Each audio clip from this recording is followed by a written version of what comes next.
പ്രിയപ്പെട്ട സുഹൃത്തുക്കളെ, സംസ്ഥാനത്തെ പോലീസ് സേനയിലെ പരമോന്നത നേതൃസ്ഥാനമാണ് DGP law and order. DGP law and order ഞാൻ പറയുന്നത് വെച്ചാൽ DGP എന്ന് പറഞ്ഞൊരു തസ്തിക വേറെ ഉണ്ട്. ആ തസ്തികയിൽ വേറെ പല സീനിയർ ആയിട്ടുള്ള പോലീസ് ഉദ്യോഗസ്ഥന്മാരും ജോലി എടുക്കുന്നുണ്ടെങ്കിലും ഒരു സംസ്ഥാനത്തെ പോലീസ് സേനയുടെ ഏറ്റവും പരമോന്നത സ്ഥാനം എന്ന് പറയുന്നത് DGP ലോ ആൻഡ് ഓർഡർ എന്നാണ്. അതാണ് പോലീസിലെ ഏറ്റവും ഉന്നതമായിട്ടുള്ള സ്ഥാനം. ഏതൊരു IAS ഉദ്യോഗസ്ഥനും താൻ റിട്ടയർ ചെയ്യുന്നതിന് മുമ്പ് ഒരു DGP ആകും എന്ന് സ്വപ്നം കാണാറുണ്ട്. അതായത് IASൽ ചീഫ് സെക്രട്ടറിക്ക് തുല്യമായിട്ടുള്ള ഒരു സ്ഥാനമാണ് ഈ ADGP ലോ ആൻഡ് ഓർഡർ എന്ന് പറയുന്നത്.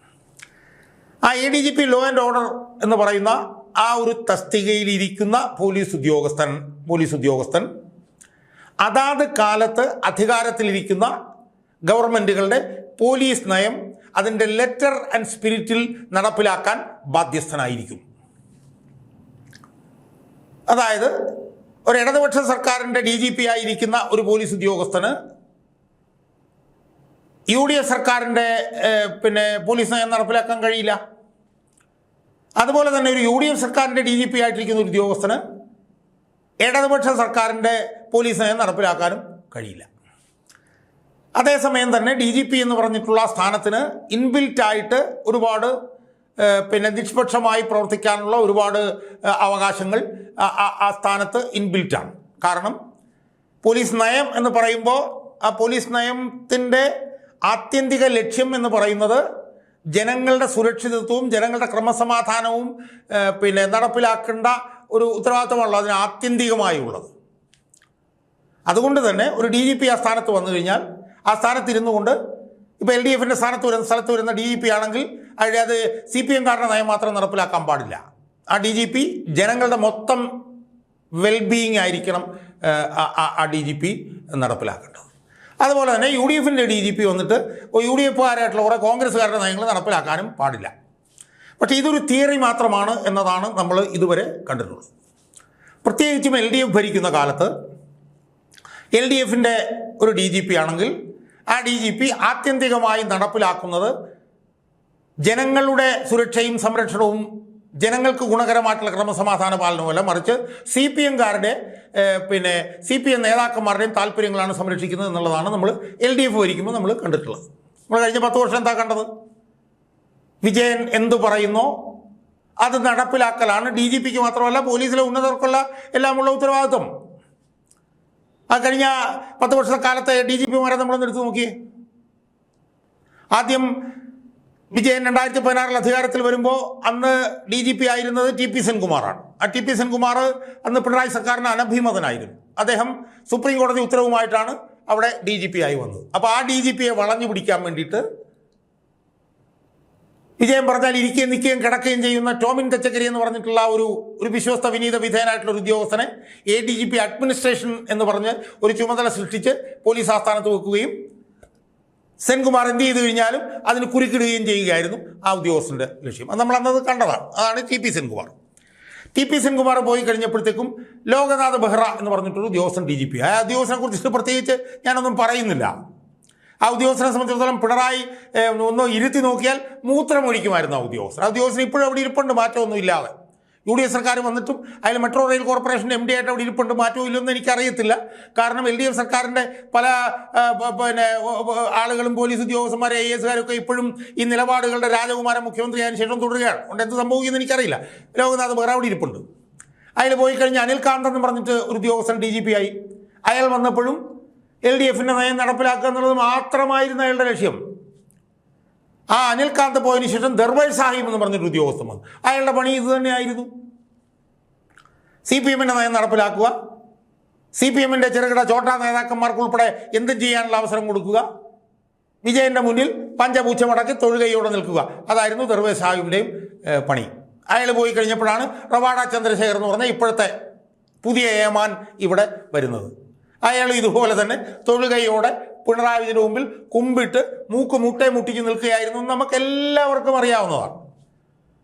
അപ്പോൾ ADGP എന്ന് പറയുന്ന DGP ലോ ആൻഡ് ഓർഡറിന് നിഷ്പക്ഷമായി പ്രവർത്തിക്കുക എന്നുള്ളതായിരുന്നു അവരുടെ ഉദ്ദേശമെങ്കിലും, അല്ലെങ്കിൽ നിഷ്പക്ഷതയോടുകൂടി അധികാരത്തിൽ വരുന്ന ഗവൺമെൻറ്റിൻ്റെ ക്രമസമാധാന പാലനം നടപ്പിലാക്കുക എന്നാണ് ഉദ്ദേശമെങ്കിൽ പോലും LDF ഭരിച്ചുകൊണ്ടിരുന്ന സമയങ്ങളിലെല്ലാം LDFൻ്റെ കോടാലി കൈയായിരുന്നു അതാത് കാലങ്ങളിലെ DGP എന്നുള്ള കാര്യത്തിൽ എന്ത് സംശയമാ സുഹൃത്തുക്കളെ നമുക്കുള്ളത്.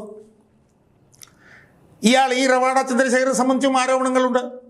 അതോ വലിയ സ്വാധീനമുള്ള ആന്ധ്രയിലെങ്ങാണ്ടുള്ള ഒരു ദേശീയപാതയുടെ ഒരു വലിയ കോൺട്രാക്ടർ, ആ കോൺട്രാക്ടറുടെ താല്പര്യവും പി ശശിയുടെ താല്പര്യം എല്ലാം കൂടെ അന്തർലീനമായിട്ടാണ് വർഷങ്ങൾക്ക് മുമ്പ് ഈ റവാഡ ചന്ദ്രശേഖർ കേരളത്തിൽ DGP ആയി വന്നെന്നുള്ള ആരോപണം ഇപ്പം ഉയർന്നു വന്നിട്ടുള്ളത്. പൊട്ടറായിട്ടുള്ള ഞാനൊക്കെ ഇയാൾ വന്നു കഴിഞ്ഞാൽ എന്തോ മലമറിക്കുന്നൊക്കെ പറഞ്ഞെന്ന് വീഡിയോ ഒക്കെ ചോദിക്കുന്ന ലജ്ജ തോന്നുന്നു. അയാൾ വന്നു, അയാൾക്ക് അന്ന് IB തുടരാനായിരുന്നു താല്പര്യം. പക്ഷേ ഈ സ്വാർത്ഥ താല്പര്യക്കാരെല്ലാം കൂടെ ചേർന്ന് ഈ കോൺട്രാക്ടറും പി ശശിയുടെയും താല്പര്യം എല്ലാം കൂടെ വെച്ചുകൊണ്ടാണ് ഈ റവാഡ ചന്ദ്രശേഖരൻ ഇവിടെ കൊണ്ടുവന്ന സമയം മുതൽ തന്നെ അയാൾ എന്ത് മെറ്റീരിയലാണെന്ന് അയാൾ തെളിയിച്ചു. അയാൾ പിണറായി ഇരിക്കാൻ പറഞ്ഞാൽ കിടക്കുകയും ചെയ്യുകയായിരുന്നു എന്നത് നമുക്ക് മനസ്സിലായി. അത് കഴിഞ്ഞ് വിജയം പോണതിനും എന്ത് ചെയ്തു, ഒരു വർഷം കൂടെ നീട്ടിക്കൊടുത്തിട്ട് പോയി. അതിന് വലിയ നിയമമൊക്കെ പറയുന്നുണ്ടെങ്കിലൊന്നുമല്ല. അതൊക്കെ പിന്നീടും ഭരണം മാറി വന്നു കഴിഞ്ഞാലും തൻ്റെ താല്പര്യങ്ങൾ സംരക്ഷിക്കുക എന്നുള്ള ലക്ഷ്യത്തോടു കൂടിയായിരുന്നു റവാഡ ചന്ദ്രശേഖരന് നീട്ടിക്കൊടുത്തത് എന്നുള്ളത് നമുക്കെല്ലാവർക്കും, അത് തലയ്ക്ക് വെളിയുള്ള എല്ലാവർക്കും അന്നറിയാമായിരുന്നു. അങ്ങനെ അയാൾ ഇപ്പോൾ തുടരുകയാണ്. അയാളുടെ താല്പര്യം, അയാളുടെ വിധേയത്വം വിജയനോടാണ് എന്നത് അയാൾ ഇപ്പോഴും തെളിയിച്ചുകൊണ്ടിരിക്കുകയാണ്. ഈ ഗവൺമെൻറ് അധികാരത്തിൽ വന്ന് ഏതാണ്ട് ഒരു മാസം ആകാൻ പോകുന്നു. ഇപ്പോഴും അയാളുടെ വിധേയത്വം വിജയനോടാണ്, രമേശ് ചെന്നിത്തലയോടല്ല. വിജയനാണോ അയാളെ നിയന്ത്രിക്കുന്നത്, പി ശശിയാണോ അയാളെ നിയന്ത്രിക്കുന്നത് എന്നുള്ള സംശയം ഇപ്പോൾ ശക്തമായിരിക്കുന്നു. ഞാൻ കഴിഞ്ഞ ദിവസം ഒരു ചാനലിൽ ഒരു വാർത്ത കേട്ട് ഞാൻ ഞെട്ടിപ്പോയി. ആ വാർത്ത പറയുന്നത് ഈ DGP അസ്വസ്ഥനാണെന്ന് പോലും. അപ്പോൾ ഞാൻ വിചാരിച്ചത് എന്താണ് ഈ DGPയുടെ അസ്വസ്ഥതയുമായി ബന്ധപ്പെട്ട ആ വാർത്തയിൽ പറഞ്ഞെന്താണെന്നറിയാമോ? മുൻ ഗവൺമെൻറ്റിനോട് വിധേയത്വം പുലർത്തി നിന്ന പോലീസ് ഉദ്യോഗസ്ഥന്മാരെ ഈ ഗവൺമെൻറ് സ്ഥലം മാറ്റിയതിൽ പുതിയ DGP അസ്വസ്ഥനാണത്രേ. ഇങ്ങനെയുണ്ട് ഈ DGPയുടെ ഒരു അവസ്ഥ. ആരാണ് ഈ DGPയുടെ മേലുദ്യോഗസ്ഥൻ? ആ DGP ഇപ്പോഴും വിചാരിക്കുന്നത് പിണറായി വിജയനാണ് അയാളുടെ മേലുദ്യോഗസ്ഥൻ എന്നാണ്, രമേശ് ചെന്നിത്തലയാണെന്നുള്ളത് അയാൾക്ക് ഇതുവരെ ഡൈജസ്റ്റ് ചെയ്യാൻ കഴിഞ്ഞിട്ടില്ല. അതുകൊണ്ട് ഈ DGPയോട് പറയാനുള്ള, സ്നേഹത്തിൻ്റെ ഭാഷയിൽ പറയാനുള്ളൊരു കാര്യമുണ്ടല്ലോ, ആ കാര്യമെന്ന് പറയുന്നത് വിജയനെ ജനങ്ങൾ റദ്ദാക്കി, വിജയനെ ജനങ്ങൾ ചവറ്റുകൊട്ടയിലേക്ക് എറിഞ്ഞു. ചരിത്രത്തിൻ്റെ ചവറ്റുകൊട്ടയിലാണെന്ന് വിജയൻ കിടക്കുന്നത്. വിജയൻ ജയിച്ചതുപോലും 6 റൗണ്ടിന് ശേഷമാണ് വിജയൻ ജയിച്ചത്.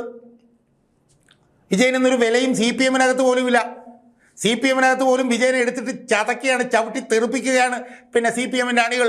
അത് ഈ റവാഡ ചന്ദ്രശേഖർ എന്ന് പറഞ്ഞാൽ അയാൾക്കത് മനസ്സിലായിട്ടില്ല എന്നാണ് എനിക്ക് തോന്നുന്നത്. അയാൾ പറയുകയാണ്, ഒരു വാർത്ത കേട്ടതാണ്, എന്താണ്, മുൻ ഗവൺമെൻറ്റിനോട് അടുത്ത് നിന്ന ഉന്നത പോലീസ് ഉദ്യോഗസ്ഥരെ ഈ ഗവൺമെൻറ് മാറ്റിയതിൽ അയാൾക്ക് അസ്വസ്ഥത എന്ന്. അയാൾക്ക് മനസ്സിലായിട്ടില്ല കാര്യങ്ങൾ, അയാൾക്ക് തലയ്ക്ക് വെളിവ് വെച്ചിട്ടില്ല, അയാൾക്ക് നേരം വെളുത്തിട്ടില്ല. അയാൾ വെളുത്ത നേരം ഇപ്പോഴും പിണറായി ഭരിക്കുകയാണെന്നാണ് ആ ഉദ്യോഗസ്ഥൻ കരുതി വെച്ചിരിക്കുന്നത്. ഒന്നുമല്ല മിസ്റ്റർ റവാഡ ചന്ദ്രശേഖർ, നിങ്ങൾ മനസ്സിലാക്കിക്കോളൂ. അതെന്താണെന്ന് എനിക്ക് മനസ്സിലായി. അതെന്താണെന്ന് ചോദിച്ചാൽ, പോലീസ് അഡ്മിനിസ്ട്രേഷൻ്റെ ചുമതലയുള്ള ADGP ആയിരുന്ന S. ശ്രീജിത്ത് എന്ന് പറഞ്ഞൊരു ഉദ്യോഗസ്ഥനെ പോലീസ് അഡ്മിനിസ്ട്രേഷൻ ADGP എന്നുള്ള സ്ഥാനത്ത് നിന്ന് മാറ്റി പ്രിസൺ ആൻഡ് കറപ്ഷണൽ സർവീസിൻ്റെ ADGP ആക്കിയ ഒരു ഉത്തരവ് കേരളത്തിലെ ആഭ്യന്തരമന്ത്രിയായിട്ടുള്ള രമേശ് ചെന്നിത്തല ഇറക്കി. ജയിലുമായി ബന്ധപ്പെട്ടിട്ടുള്ള സ്ഥലത്തേക്കാണ് അദ്ദേഹം പോയത്. അത് അദ്ദേഹത്തിന് പറ്റിയ സ്ഥലമാണെന്നൊക്കെ പറഞ്ഞ് ദോഷകൃത്തുക്കൾ പറയുന്നുണ്ട് കേട്ടോ, ഞാനല്ല, വേറെ ആരൊക്കെയോ പറയുന്നുണ്ട്. അയാളെ മാറ്റിയതിന് ശേഷവും അയാളവിടെ കടിച്ചു തൂങ്ങാൻ വേണ്ടിയിട്ട് വലിയ പണികൾ നടത്തിക്കൊണ്ടിരിക്കുകയാണ്. അങ്ങനെ മാറ്റപ്പെട്ട ആ ഉദ്യോഗസ്ഥനെ ആ സ്ഥാനത്ത് നിർത്താൻ ഈ DGP റവാഡ ചന്ദ്രശേഖർ ലാത്തിയും കഷത്തി വെച്ചുകൊണ്ട് ഇറങ്ങിയിരിക്കുകയാണെന്നാണ് ഞാനിപ്പോൾ മനസ്സിലാക്കുന്നത്. ഇങ്ങനെയുണ്ട്. ബഹുമാനപ്പെട്ട കേരളത്തിലെ ആഭ്യന്തരമന്ത്രി ഇറക്കിയ ഒരു ഉത്തരവാണത്. ആ ഉത്തരവ് പിൻവലിക്കാൻ ആഭ്യന്തരമന്ത്രിയുടെ കീഴിലുള്ള DGP പിണറായി വിജയൻ്റെ ദത്തുപുത്രനായിട്ടുള്ള S. ശ്രീജിത്തിനെ കൊണ്ട് ഇറങ്ങിയതായിട്ടാണ് ഇപ്പോൾ അറിയാൻ കഴിയുന്നത്. അന്ന് നടക്കില്ല റവാഡ ചന്ദ്രശേഖർ. ഒക്കെ നടന്നാൽ പിന്നെ ആഭ്യന്തരമന്ത്രി സ്ഥാനത്ത് രാജിവെക്കുന്നതല്ലേ നല്ലത്. അപ്പം ഞാനിപ്പോൾ ഏറ്റവും ലേറ്റസ്റ്റ് കേട്ടത് ഈ S. ശ്രീജിത്ത് എന്ന് പറഞ്ഞ ഉദ്യോഗസ്ഥൻ, അയാൾ പിന്നെ മുഖ്യമന്ത്രി VD സതീശനെ കണ്ടുപോലും എന്തിന്, അയാൾ ഇരുന്ന സ്ഥാനത്ത് തുടരാൻ. എങ്ങനെയുണ്ട്? അയാൾ ഇരുന്ന പോലീസ് അഡ്മിനിസ്ട്രേഷൻ എന്ന് പറഞ്ഞ ADGP സ്ഥാനത്ത് തുടരാൻ പിണറായി വിജയന്റെ കോടാലി കൈയായിരുന്ന എസ് ശ്രീജിത്ത് VD സതീശൻ എന്ന് പറഞ്ഞ മുഖ്യമന്ത്രിയെ എറണാകുളത്ത് പോയി കണ്ടു എന്ന്. ഇങ്ങനെ ഉണ്ട് കാര്യങ്ങളൊന്ന് ആലോചിച്ച് നോക്ക്. അപ്പം ഈ രമേശ് ചെന്നിത്തല അവിടെ ആ കസേര കയറിയിരിക്കുന്ന വേറെ വല്ലതും ചെയ്യാനാണോ? ആ വാക്ക് ഞാൻ ഉപയോഗിക്കുന്നില്ല. അന്തസ്സുള്ള, ഇച്ഛാശക്തിയുള്ള, ഇൻറ്റഗ്രിറ്റിയുള്ള ഒരു ആഭ്യന്തരമന്ത്രിയാണ് കേരളത്തിലെ ആഭ്യന്തരമന്ത്രി. ആ ആഭ്യന്തരമന്ത്രിയെ വെല്ലുവിളിച്ചുകൊണ്ട്, അയാളുടെ അവകാശത്തെയും അയാളുടെ അധികാരത്തെയും വെല്ലുവിളിച്ചുകൊണ്ട് ഈ എസ് ശ്രീജിത്ത് എന്ന് പറഞ്ഞ ഉദ്യോഗസ്ഥൻ മുഖ്യമന്ത്രിയുടെ അടുത്ത് പോയിരിക്കുന്നു. എങ്ങനെയുണ്ട്? ഇതാണ് എനിക്ക് ആധികാരികമായി കിട്ടിയിട്ടുള്ള വിവരം. തന്നെ അവിടെ നിലനിർത്തണമെന്ന്. അത് നിലനിർത്തിയാൽ പിന്നെ ആഭ്യന്തരമന്ത്രിക്ക് അവിടെ തുടരേണ്ട വല്ല കാര്യമുണ്ടോ? അതുകൊണ്ട് ഞാൻ ഈ വീഡിയോ ദീർഘിപ്പിക്കുന്നില്ല. ഈ റവാഡ ചന്ദ്രശേഖരൻ എന്ന് പറഞ്ഞ DGP ഒരു കാര്യം മനസ്സിലാക്കിക്കൊള്ളണം. 102 സീറ്റിലേക്ക് ജനങ്ങൾ നൽകിയ വിധിയുടെ ഭാഗമായിട്ട് വന്നതാണ് ഈ ഗവൺമെൻറ്. ഇത് ജനങ്ങളുടെ ഗവൺമെൻറ്റാണ്. ഇത് UDF ഗവൺമെൻറ് മാത്രം ഗവൺമെൻറ് അല്ല. ഇത് 102 സീറ്റിൽ ജനങ്ങൾ ജയിപ്പിച്ച് വന്ന ഗവൺമെൻറ്റാണെന്ന് ഈ റവാഡ ചന്ദ്രശേഖർ എന്ന് പറഞ്ഞ ഈ DGP മനസ്സിലാക്കിക്കൊള്ളണം. അയാൾക്ക് മലയാളമൊക്കെ അത്യാവശ്യം അറിയാമെന്ന് എൻ്റെ വിചാരം. അയാൾക്ക് നേരം വെളുത്തിട്ടില്ല, അയാൾക്ക് തലയ്ക്ക് വെളിവ് വന്നിട്ടില്ല. അയാളുടെ വിചാരം വിജയനാണ് ഇവിടെ ഭരിക്കുന്നതെന്നാണ്. അല്ല മിസ്റ്റർ റവാഡ ചന്ദ്രശേഖർ, ഇവിടെ വിജയനും ശശിയും അല്ല ഇപ്പോൾ ഭരിക്കുന്നത്. ഇവിടുത്തെ ആഭ്യന്തരമന്ത്രി സാക്ഷാൽ രമേശ് ചെന്നിത്തലയാണ്. അയാളാണ് ആഭ്യന്തരമന്ത്രി. അയാൾക്കറിയാം UDFന്റെ പോലീസ് നയം എന്താണെന്ന്. അതാണ് അയാൾ നടത്തിക്കൊണ്ടിരിക്കുന്നത്. അതാണ് ഓപ്പറേഷൻ തൂഫാൻ. അതാണ് ഗുണ്ടകൾക്കെതിരായിട്ടുള്ള അയാളുടെ പോരാട്ടം. അത് മനസ്സിലാക്കാൻ റവാഡ ചന്ദ്രശേഖറിന് മനസ്സിലാക്കിക്കൊള്ളണം. റവാഡ ചന്ദ്രശേഖർ ആഭ്യന്തരമന്ത്രി രമേശ് ചെന്നിത്തലയുടെ വിധേയത്വം സ്വീകരിച്ചുകൊണ്ട് UDFന്റെ ജനങ്ങൾക്ക് അനുകൂലമായിട്ടുള്ള നയസമീപനങ്ങൾ നടപ്പിലാക്കാൻ തയ്യാറായിക്കൊള്ളണം. അങ്ങനെ തയ്യാറാവുന്നില്ലെങ്കിൽ റവാഡ ചന്ദ്രശേഖരൻ രമേശ് ചെന്നിത്തല ആ സ്ഥാനത്ത് നിന്ന് എടുത്ത് ദൂരെ കളയണമെന്നാണ് ഞാൻ പറയുന്നത്. റവാഡ ചന്ദ്രശേഖരന് നിയമത്തിൻ്റെ പരിരക്ഷയുണ്ട്, ഇല്ലെന്ന് ഞാൻ പറയുന്നില്ല. പക്ഷേ ആ നിയമത്തിൻ്റെ പരിരക്ഷ ജനങ്ങൾ ചവറ്റുകുട്ടയിലെറിഞ്ഞ ഒരു ഗവൺമെൻറ്റിൻ്റെ നയങ്ങൾ നടപ്പിലാക്കാനല്ല എന്നുള്ള കാര്യം ആഭ്യന്തരമന്ത്രി രമേശ് ചെന്നിത്തല മനസ്സിലാക്കും എന്നാണ് എനിക്ക് പറയാം.